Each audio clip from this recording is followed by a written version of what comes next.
8 things that can go wrong when you buy an investment property. Let's go. Now, when you invest in property for the long term, 10 to 15 years, something is going to go wrong over that time period. The only way to avoid it is to know what can go wrong and to have a game plan in place for how you're going to deal with it. Number one, what if the market drops? If you buy at the peak of the market and then property prices suddenly decrease, you might get a bit spooked and think, this isn't what I signed up for, and be encouraged to sell. Look, your number one protection when property prices drop is not to sell.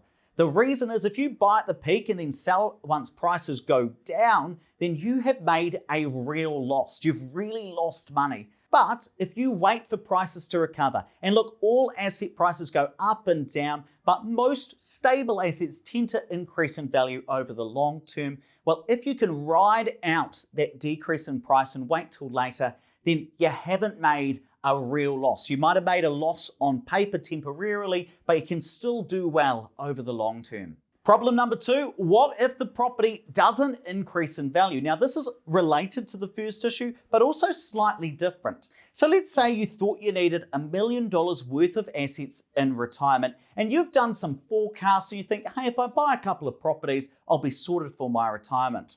Well, when you do your forecast, you probably draw a straight line like this, something nice and smooth, but property prices don't increase or decrease like that. What if, in actual fact, property prices ended up increasing faster than you thought? Well, that's great for your retirement plan, but what if they don't increase as fast as you initially forecast? Now, that could mean that you get to retirement and then you have less money than you thought you would. Well, there are two ways to counteract that. First of all, when you're doing your forecasting for your financial plan, use conservative growth rates. If property prices in your area had increased at 8% in the past, hey, knock a couple of percentage points off that. The other thing you could do is aim to have more assets than you're actually going to need. What do I mean by that? Well, let's say that, again, you think you're going to need $1 million in retirement. Well, when you're forecasting, maybe you aim for 1.1 mil, so that if you don't quite get what you're forecasting, hey, you're still going to be okay. Problem number three, what if the property has poor cash flow? That's where there is way more money going out than the money coming in. Now, this could happen for a couple of reasons. Maybe you bought a property that doesn't have a great yield. Maybe it's got a low amount of rent. What if there's a lot more maintenance than you anticipated? Maybe there was a burst hot water cylinder and it cost you 10 grand to replace. Or what if you bought an old apartment building and it has a very high body corporate? All of these things could mean a low cash flow. Now, the best way to counteract that, run your numbers using the holy grail of property investment spreadsheets. You can download that for free on our website, and I'll also drop a little link down in the description. Problem number four, there's something wrong with the building. It's a bit wonky. Now, depending on what you're buying and what decade it was built in, there could be a different sort of problem with the building. Let me give you some examples. Pre-50s, usually you're going to run into issues with the electrical wiring. 50s to 60s, lead-based paint, borer, and dry rot. If you're buying in the 70s or 80s, a property that was built there, usually asbestos is what you need to look out for. 90s onwards, leaky homes, you don't want to buy one of those. And today, anything from 2005 onwards, we've solved a lot of the issues with the building code, but you do need to look out for leaks, specifically in the showers. Now, let's say you did buy something leaky. What's the issue there? If you find out later, it could cost you a lot to remedy. So how do you protect yourself? Number one, know what to look out for, and I've just given you some ideas here. The second thing you could do, buy new builds, because these come with a warranty or a guarantee about the structural integrity, for instance, master build guarantee.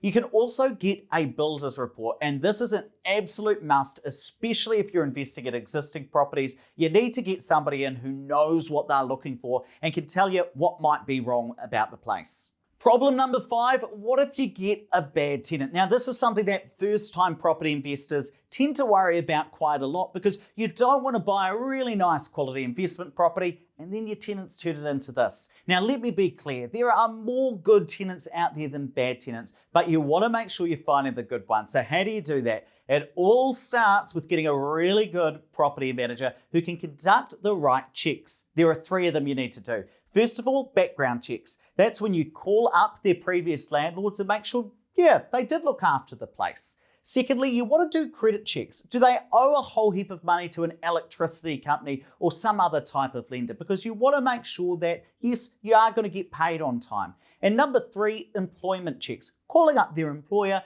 make sure they have that steady source of income because, hey, nobody wants to rent a property to someone that can't actually afford it.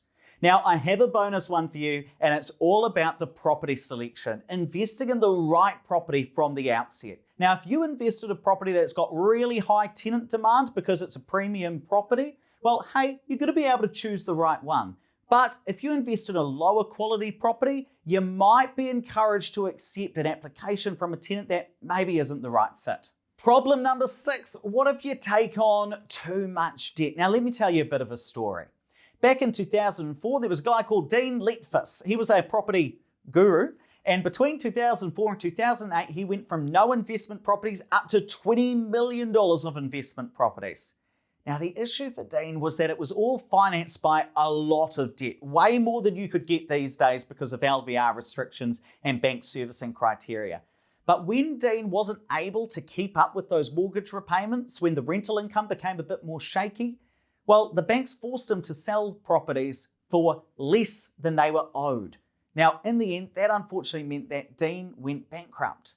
It's a bit harder to get into that much debt today because of all of the new changes we've had over the last 10 to 15 years, but it is still worth thinking. When you're taking on hundreds of thousands of dollars worth of debt, are you comfortable with that? That's an important conversation to have with your mortgage broker. Problem number 7, what if you lose your job? Now, this is really an issue if you've purchased a negatively geared property and maybe you're putting in $100 a week into that. Not usually an issue, but what happens if your income unfortunately stops? You lose your job. Well, there are 3 ways you can protect yourself. First of all, before you lose your job, while you've still got it, set up a revolving credit. That's like a big overdraft secured against your house, maybe 20 grand's worth, where if you did lose your job, you can start taking the $100 a week out of that.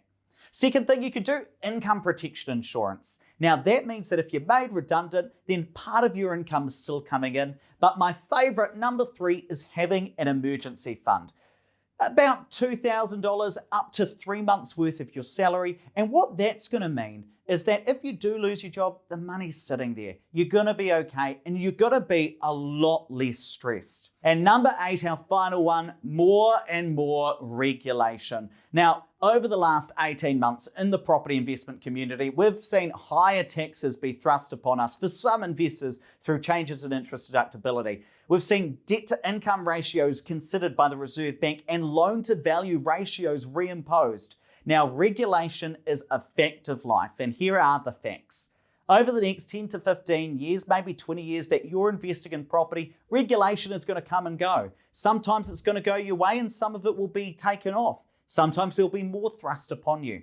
But you've got to weigh up with, can you stomach some of that regulation if it's going to mean that you're investing for the long term, for your future, and you can improve your financial life over the long term. Now, those are the top 8 problems that could go wrong if you invest in property. And what I want to know now is, which one of these are you most concerned about? Let me know down in the comments section below. Really want to understand which of these would keep you up at night. And make sure you subscribe to our YouTube channel, hit that button, and as well as the bell to be notified about all our future videos.